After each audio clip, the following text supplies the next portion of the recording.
ನಮಸ್ಕಾರ online TV ವೀಕ್ಷಕರೇ, ಇವತ್ತು ನಮ್ಮ ಜೊತೆ ಮುಸ್ಲಿಂ ಸಮಾಜ ಚಿಂತಕರು ಮುಖಂಡರಾದಂಥ ಯಾಸೀನ್ ಅವರು ನಮ್ಮ ಜೊತೆ ಇದ್ದಾರೆ. ಇವತ್ತೇನು ಗೃಹ ಮಂತ್ರಿಗಳಿಗೆ ಮತ್ತು ತುಮಕೂರು ಜಿಲ್ಲಾ ಪೊಲೀಸ್ ವರಿಷ್ಠಾಧಿಕಾರಿ ಅವರಿಗೆ ಒಂದು ಮನವಿ ಪತ್ರ ಕೊಟ್ಟಿದ್ದಾರೆ. ಈ ತಿಂಗಳು 16ನೇ ತಾರೀಕು ಹಬ್ಬ ಇದೆ. ಹಬ್ಬದ ಅಂಗವಾಗಿ ಕುರಿತಾಗಿ ಮನವಿ ಪತ್ರ ಕೊಟ್ಟಿದ್ದಾರೆ. ಮನವಿ ಪತ್ರದಲ್ಲಿ ಏನು ಅಂಶ ಇದೆ ಅದನ್ನು ಅವ್ರನ್ನ ಕೇಳೋಣ ಬನ್ನಿ. ಸರ್ ನಮಸ್ಕಾರ. ಸರ್ ಏನು ಸರ್ ಮನವಿ ಪತ್ರ ಕೊಟ್ಟಿರೋದು? ಸರ್ ಡಾಕ್ಟರ್ ಜಿ ಪರಮೇಶ್ವರ್ಗೆ ನಾನು ಅವ್ರಿಗೆ ಒಂದು ಮನವಿ ಪತ್ರ ಕೊಟ್ಟಿದ್ದೀನಿ. ನಾನು ಈ ವರ್ಷ ಇದೇನು ಕಾನೂನು ಮಾಡಿದ್ರು ಈ ಈದ್ ಮಿಲಾದಿಂದು ಕೆಲವರಿಗೆ ಗೊತ್ತಿರಲಿಲ್ಲ. ಬರೀ ಸಿಟಿನಲ್ಲಿ ಮಸೀದಿನಲ್ಲಿ ಗೊತ್ತಾಗುತ್ತೆ, ಸಿಟಿಯಲ್ಲಿ ಮಸೀದಿನಲ್ಲಿ ಗೊತ್ತಾಗುತ್ತೆ ಅಷ್ಟೇ. ಹಳ್ಳಿ ಕಡೆ ಜನಕ್ಕೆ ಗೊತ್ತಾಗಿರಲ್ಲ. ಅದಕ್ಕೋಸ್ಕರ ನಾನು ಏನು ಕೊಟ್ಟಿದ್ದೀನಿ ಮನವಿ ಪತ್ರ ಅಂದರೆ, ಕರ್ನಾಟಕದಲ್ಲಿ ತುಂಬ ಎಷ್ಟು ಸಾವಿರ ಹಳ್ಳಿಗಳಿದ್ದಾವೆ. ಅದರಲ್ಲಿ ಎಲ್ಲನೂ ಯಾರೋ ಒಬ್ಬಾದರೂ ತಪ್ಪು ಮಾಡಿದ್ರೆ ಎಲ್ಲರಿಗೂ ಕೆಟ್ಟ ಹೆಸರು ಬರುತ್ತೆ. ಅದಕ್ಕೋಸ್ಕರ ಈ ಕಾನೂನು ಏನಾಯ್ತೋ ಈ ಕಾನೂನು ಪ್ರಕಾರ ಈ ಥರ ನಡಿಬೇಕು.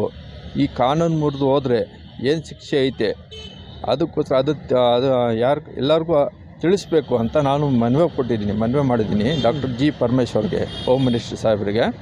ಆಮೇಲೆ ಇಲ್ಲಿ ತುಮಕೂರಲ್ಲೂ SP ಸಾಹೇಬ್ರಿಗೆ ಅಶೋಕ್ ಸರ್ಗೂ ಕೊಟ್ಟಿದ್ದೀನಿ. ನಾನು ಆಲ್ರೆಡಿ ಕೊಟ್ಟಿದ್ದೀನಿ. ಪಾಪ ಅವರು ಅಕ್ಸೆಪ್ಟ್ ಮಾಡಿದ್ದಾರೆ. ಅವರು ಶಾಂತಿಯಿಂದ ಖುಷಿಯಿಂದ ಅಕ್ಸೆಪ್ಟ್ ಮಾಡಿ ಪಾಪ ಅವ್ರ ಲೆಟ್ರ್ ಓದಿ ಇಸ್ಕೊಂಡಿದ್ದಾರೆ.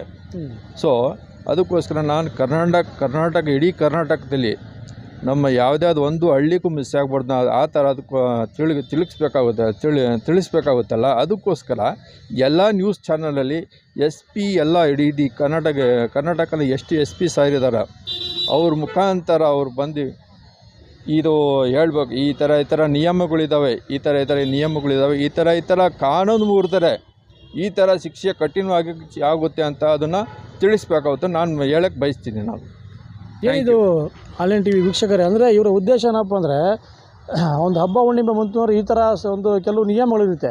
ಹಂಗಾಗ್ಬಿಟ್ಟು ಇದೇನೋ ಈದ್ನ ಹಬ್ಬ ಇದೆ, ತುಂಬ ವಿಜೃಂಭಣೆಯಿಂದ ಮುಸ್ಲಿಮ್ಸ್ ಬಂದವರು ಆಚರಿಸ್ತಾರೆ. ಹಾಗಾಗ್ಬಿಟ್ಟು ಏನು ಸರ್ಕಾರದ ನಿಯಮಗಳು ಏನಿದೆ ಅಂದರೆ DJ ಈ ಥರ ಎಲ್ಲ ಅಳವಡಿಸೋಂಥದ್ದು ಅದಕ್ಕೆ ಅನುಮತಿ ಇರೋದಿಲ್ಲ. ಆದರೆ ಎಷ್ಟೋ ಜನಕ್ಕೆ ಇವೆಲ್ಲ ಗೊತ್ತಿಲ್ಲದಲೇ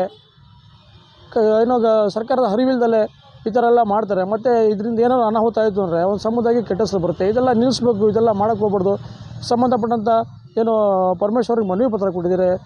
ಆಯಾ ನಿಮ್ಮ SP ಗಳ ಮುಖಾಂತರ ಪ್ರತಿಯೊಂದು ಜಿಲ್ಲೆಯಲ್ಲಿ, ಪ್ರತಿಯೊಂದು ತಾಲೂಕುಗಳಲ್ಲಿ ಸರ್ಕಾರದ ಸುತ್ತೋಲೆಗಳಿದೆ, ಸರ್ಕಾರದ ಸಂದೇಶ ಸಾರ್ವಜನಿಕರಿಗೆ ಅಂದರೆ ಮುಸ್ಲಿಮ್ಸ್ ಬಂದವರಿಗೆ ತಿಳಿಸಿ ನಾವು ಕಾನೂನು ಚೌಕಟ್ಟಲ್ಲಿ ನಾವು ಕೆಲಸ ಮಾಡಬೇಕಾಗುತ್ತೆ. ಕಾನೂನ ಮೀರಿ ನಾವು ಕೆಲಸ ಮಾಡೋಂಥದ್ದು ಬೇಡ ಅಂಥೇಳಿ ಶಾಂತಿ ಸೌಹಾರ್ದತೆಯಿಂದ ಈ ಹಬ್ಬವನ್ನು ಆಚರಿಸೋಣ ಅಂಥೇಳಿ ಇವರು ಒಂದು ಮನವಿ ಪತ್ರ ಕೊಟ್ಟಿದ್ದಾರೆ.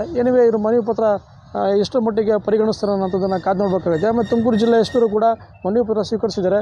ಪ್ರತಿಯೊಂದು ತಾಲೂಕು ಮತ್ತು ಹಳ್ಳಿಗಳಲ್ಲಿ ಅವರು ಕೂಡ ತಲುಪಿಸಿ ಸರ್ಕಾರದ ಆದೇಶಗಳು ಏನಿದೆ ಇದನ್ನೆಲ್ಲ ಚಾಚು ತಪ್ಪದೆ ಪಾಲಿಸಿ ಇದನ್ನು ಯಾರೂ ಕೂಡ ಮೀರೋಂಗಿಲ್ಲ ಅಂತೇಳಿ SP ಕೂಡ ತಿಳಿಸ್ಕೊಡ್ಬೇಕಾಗುತ್ತೆ. ಆನ್ಲೈನ್ ಟಿವಿ ಇದು ನೈಜ ವರದಿಗಳ ಭಂಡಾರ. ನಮಸ್ಕಾರ.